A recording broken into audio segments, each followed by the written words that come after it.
Air transit airline की flight 236 Toronto से Lisbon की तरफ जा रही थी। ये आधी रात का समय था और जहाज अटलांटिक ओशन के बीचों बीच 39,000 फीट की एल्टीट्यूड पे क्रूज कर रहा था। ये सिचुएशन पायलट्स रोज फेस करते थे और इसमें सब कुछ नॉर्मल जैसा ही था। पर जहाज में एक चीज़ ऐसी थी जो कुछ लम्हों में ही सारी सिचुएशन को बदलने वाली थी।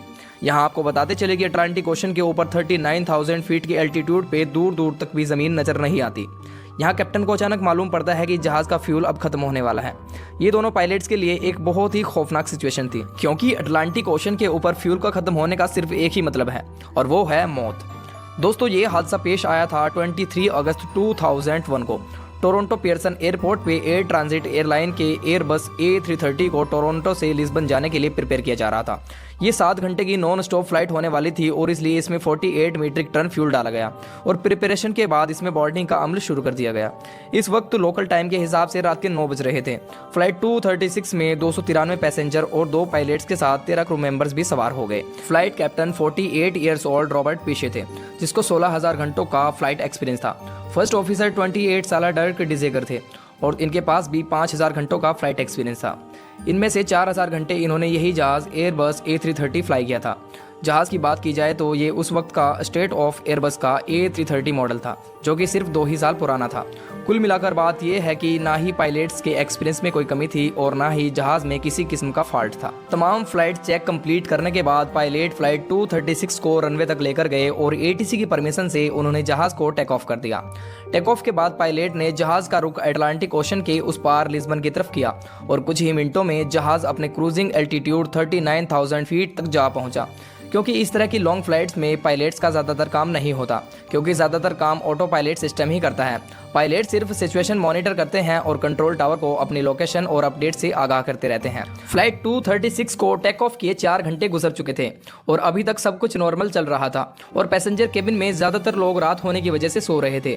जहाज़ अटलांटिक ओशन के ठीक सेंटर में पहुंच चुका था और यही वो लम्हा था जब जहाज़ में एक मसला खड़ा हो गया।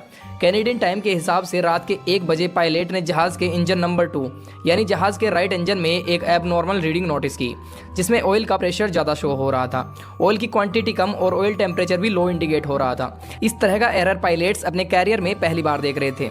उन्होंने फौरन फ्लाइट मैनुअल खोला और इस अजीब एरर के बारे में जानने की कोशिश की। नॉर्मली जब जहाज़ ऑपरेशनल होता है तो वक्त के साथ ऑयल टेम्परेचर बढ़ता है, लेकिन यहाँ वो लो टेम्परेचर इंडिकेट कर रहा था, जो किसी भी तरह से नॉर्मल नहीं था। उनको फ्लाइट मैनुअल में इस एरर के बारे में कोई इन्फॉर्मेशन ना मिल सकी। पायलट्स ने कनाडा के एयर ट्रांजिट में मेंटेनेंस यूनिट से कांटेक्ट किया और उनको इस एरर के बारे में आगाह किया। बदकिस्मती से मेंटेनेंस यूनिट को भी इस एरर के बारे में मालूम नहीं था। उन्होंने पायलट को कहा कि वो इस एरर को मॉनिटर करते रहें, वो थोड़ी देर बाद उनको दोबारा कांटेक्ट करेंगे। अगर जहाज़ के राइट इंजन में ऑयल की फॉल्टी रीडिंग शो हो रही थी, लेकिन परवाज़ में किसी किस्म का भी कोई मसला नहीं था। पायलट्स यह सोचकर रिलैक्स हो गए कि शायद कोई फॉल्टी सेंसर ऑयल की गलत रीडिंग दे रहा है। लेकिन आधे घंटे बाद कैप्टन के सामने एक और एडवाइजरी मैसेज डिस्प्ले हुआ। यह मैसेज ऑयल से रिलेटेड नहीं बल्कि फ्यूल से रिलेटेड था। कमर्शियली एयरलाइंस का फ्यूल उसके विंडोज़ में इक्वली डिस्ट्रीब्यूट होता है और ये नोटिस किया गया कि फ्लाइट 236 के दोनों विंडोज़ में एक जितना फ्यूल नहीं है। राइट विंग में फ्यूल की क्वांटिटी लेफ्ट विंग के मुकाबले में कम थी। अब नॉर्मली ये मसला भी इतना सीरियस नहीं होता, क्योंकि इस मसले को फ्लाइट के दौरान ही फिक्स किया जा सकता है। कैप्टन ने इस मसले को फिक्स करने के लिए क्रॉस फीड वाल्व खोल दिया, जिससे लेफ्ट विंग से फ्यूल राइट विंग में जाना शुरू हो गया और कुछ मिनटों बाद अब वापस से दोनों विंडोज़ में फ्यूल की क्वांटिटी बराबर हो गई।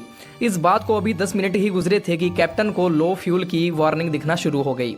ये एक ऐसा मसला था जिसको कोई भी पायलट फेस नहीं करना चाहता, और वह भी पैसेंजर से भरे हुए जहाज में।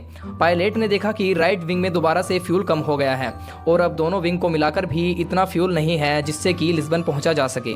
अब की बार मामला सीरियस हो चुका था। अटलांटिक ओशन के बीचों बीच प्लेन को डाइवर्ट करने के ज़्यादा ऑप्शन भी मौजूद नहीं थे। हकीकत में उनके पास एक ही ऑप्शन था और वो था एजोर्स आइलैंड। ये आइलैंड अटलांटिक ओशन में मौजूद पोर्चुगल टेरिटरी का हिस्सा है, जहां टर्सेरा नामी आइलैंड पर एयरपोर्ट मौजूद है। कैप्टन ने पहली फुर्सत में सेंटा मेरिया ATC से कांटेक्ट किया और उनको बताया कि वो इस एयरपोर्ट पे फ्यूल शॉर्टेज की वजह से लैंड करने जा रहे हैं। पर अभी तक पायलट को भी कंफर्म नहीं था कि वो इस एयरपोर्ट पर पहुंच भी पाएंगे या फिर उन्हें ओशन में ही लैंड करना पड़ेगा। इस वक्त जहाज़ में सिर्फ 60 टन फ्यूल बचा था, यानी करीब 7,000 kg। देखने में तो ये बहुत ज़्यादा है, लेकिन असल में यह A330 की फ्यूल कैपेसिटी का सिर्फ 6% फ्यूल था और वो भी बहुत तेज़ी से कम होता जा रहा था। लेकिन सवाल यह है कि आखिर फ्यूल कम ही क्यों हो रहा था? क्या इस बार भी कोई फॉल्टी सेंसर गलत रीडिंग दे रहा था? या फिर असल में फ्यूल की ही कमी थी। फ्यूल का कम होना सिर्फ एक ही वजह से मुमकिन है कि कहीं ना कहीं से फ्यूल लीक हो रहा हो। यह पता लगाने के लिए कैप्टन ने फ्लाइट क्रू को इंस्ट्रक्शन दी कि वो विंग के ट्रेलिंग एज यानी पिछले हिस्से को जाकर मॉनिटर करें। अगर फ्यूल लीक हो रहा होगा तो जरूर वहां से कोई इंडिकेशन मिलेगी, पर अंधेरे की वजह से क्रू को ऐसी कोई इंडिकेशन ना मिल सकी। अब कंडीशन ये थी कि हर 5 मिनटों में 1 टन फ्यूल खत्म हो रहा था। कैप्टन को अब क्लियर हो गया कि फ्यूल कहीं ना कहीं से तो लीक जरूर हो रहा है। उनके पास अब सिर्फ 25 मिनटों का फ्यूल बाकी बचा था, जिससे टर्सेरा एयरपोर्ट तक भी पहुंचना मुमकिन नहीं था। इस दौरान कैप्टन और फर्स्ट ऑफिसर लगातार मेंटेनेंस यूनिट और एटीसी से कांटेक्ट में थे। मेंटेनेंस यूनिट ने कैप्टन को इंस्ट्रक्शन दी कि वो फ्यूल लीकेज को कंफर्म करने के लिए जहाज को 39,000 फीट से 20,000 फीट तक लेकर जाएं, पर कैप्टन ने ऐसा करने से इनकार कर दिया, क्योंकि पायलट का मानना था कि अगर फ्यूल लीकेज कंफर्म भी हो गया तो जहाज को वापस ऊपर लेकर जाना पॉसिबल नहीं होगा। एटलीस्ट उनके पास अभी 39,000 फीट पर ग्लाइडिंग का ऑप्शन तो अभी बाकी था। अगले कुछ मिनटों में उनके सारे शक दूर हो गए जब जहाज के राइट इंजन में आग भड़क उठी। यह देखकर जहाज में अफरा तफरी मच गई और पैसेंजर जो कि अभी तक सुकून की नींद सो रहे थे, उनके सुकून को खौफ के बादलों ने ढक लिया। जहाज में अब 4.5 टन फ्यूल और सिर्फ एक इंजन बचा था और एक इंजन पे जहाज को क्रूज करना पॉसिबल नहीं था और अब आहिस्ता आहिस्ता एल्टीट्यूड कम होना शुरू हो गया। दूसरी तरफ टर्सेरा एयरपोर्ट पर इमरजेंसी शुरू हो गई। फायर ट्रक और इमरजेंसी क्रू ने हर तरह की सिचुएशन से निपटने के लिए अपनी तैयारियां शुरू कर दी। जहाज जो कि टर्सेरा एयरपोर्ट से अभी भी 240 किलोमीटर दूर था, उसमें अब 600 केजी का फ्यूल बचा था। इतने में वही हुआ जिसका डर लगा हुआ था। जहाज का लेफ्ट इंजन फुल थ्रस्ट पर चलने की वजह से जल गया और अब फ्लाइट 236 बगैर इंजन के अटलांटिक ओशन के ऊपर ग्लाइड करने लगी। यहाँ पर कैप्टन का जहाज को 20,000 फीट तक ड्रॉप ना करने का फैसला बिल्कुल सही साबित हुआ। दोनों इंजन बंद होने की वजह से अब जहाज के अंदर अंधेरा छा गया, क्योंकि इंजन की वजह से ही जहाज का इलेक्ट्रिकल सिस्टम भी चलता है। खुशकिस्मती से जहाज का ऑटोमेटिक टरबाइन बाहर निकल आया, जो कि हर स्पीड से सिर्फ इतनी ही इलेक्ट्रिसिटी जनरेट करता है जिससे कि कॉकपिट के इंपॉर्टेंट इक्विपमेंट चल सके। अब टर्सेरा एयरपोर्ट 120 किलोमीटर दूर था और जहाज 30,000 फीट तक आ गया था और कैप्टन को ये डिस्टेंस सिर्फ ग्लाइड करके पार करना था। पैसेंजर केबिन में अंधेरा होने की वजह से लोगों के अंदर एक खौफ बना हुआ था, ऐसी खामोशी जो शायद किसी आफत का इशारा दे रही थी। फर्स्ट केस ये था कि अगर जहाज एयरपोर्ट तक ना पहुंच पाया तो उसको ओशन में ही लैंड करना पड़ेगा। इसी वजह से क्रू ने पैसेंजर्स को पानी में लैंडिंग के हवाले प्रिपेयर करना शुरू कर दिया।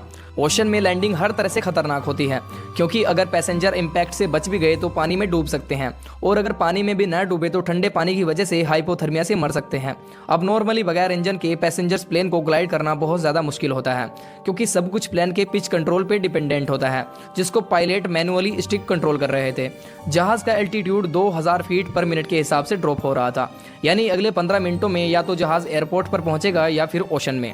जब प्लेन का डिस्टेंस टर्सेरा एयरपोर्ट से 15 किलोमीटर रह गया था तो इसका एल्टीट्यूड 13,000 फीट था, और नॉर्मली इतने डिस्टेंस पर एल्टीट्यूड 3,000 फीट रखना होता है। अब अगर पायलट ने नोज डाइव करके अपना एल्टीट्यूड कम किया तो प्लेन की स्पीड बहुत तेज हो जाएगी और इस सिचुएशन में क्रैश लैंडिंग के चांस बहुत ज़्यादा होते हैं। इसी वजह से पायलट ने जहाज को एक 360 चक्कर लगवाया। ये चक्कर जब कंप्लीट हुआ तो एयरपोर्ट से डिस्टेंस उतना ही था, जबकि एल्टीट्यूड 5,000 तक ड्रॉप हो चुका था। ये एल्टीट्यूड अभी भी ज़्यादा था, लेकिन इतना ज़्यादा नहीं कि एक और 360 लगाया जा सके।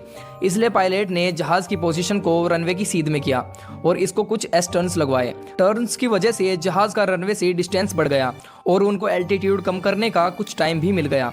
नॉर्मल हालात में लैंडिंग के वक्त फ्लैप्स ओपन रखे जाते हैं, जिससे कि ड्रैग पैदा होता है और इंजन थ्रस्ट बढ़ा दिया जाता है, जिससे प्लेन की नोज ऊपर हो जाती है। और फ्लाइट 236 के पास इंजन थ्रस्ट तो था ही नहीं, इसलिए ये लैंडिंग नॉर्मल लैंडिंग से बहुत अलग और बहुत खतरनाक थी। पायलट के पास प्लेन को लैंड करने का सिर्फ एक ही चांस था, या तो आर या तो पार। आखिरकार प्लेन एक जोर के झटके से रनवे पर लगा और 12 में से 8 टायर्स ब्लास्ट हो गए। प्लेन को रोकने में थोड़ी मुश्किल तो जरूर पेश आई, लेकिन फाइनली वो स्किड करता हुआ रुक ही गया। प्लेन रुकते ही उसके लैंडिंग गियर में आग भड़क उठी, जिस पर एयरपोर्ट क्रू ने फौरन काबू पा लिया। फ्लाइट 236 एविएशन हिस्ट्री का वो पहला और आखिरी पैसेंजर प्लेन था जिसने बगैर इंजन के सबसे ज्यादा टाइम तक ग्लाइड करने का रिकॉर्ड बनाया था। राइट इंजन में फ्लू लीकेज के हवाले जब इन्वेस्टिगेशन हुई तो मालूम पड़ा कि टोरंटो में टेक ऑफ से पहले मेंटेनेंस क्रू ने इंजन का एक पार्ट चेंज किया था, लेकिन वो पार्ट किसी और प्लेन का था। लूज फिटिंग की वजह से उसमें वाइब्रेशन हुई, जिसने करीब से गुजरती हुई फ्यूल लाइन को ब्लास्ट कर दिया। इस वाक़े के बाद ही एयरबस ने एक नया सिस्टम इंस्टॉल किया, जिसमें फ्यूचर में पायलट्स को भी फ्यूल लीकेज के बारे में पता चल सकेगा। एक साल बाद कैप्टन रॉबर्ट पीशे और फर्स्ट ऑफिसर डर्क डिजेगर को एयरबस A330 पर डेड स्टिक लैंडिंग परफॉर्म करने के लिए सुपीरियर एयरमैनशिप अवार्ड से नवाजा गया। उम्मीद है आपको ये वाला वीडियो पसंद ज़रूर आया होगा। तो मिलते हैं किसी अगली शानदार वीडियो में।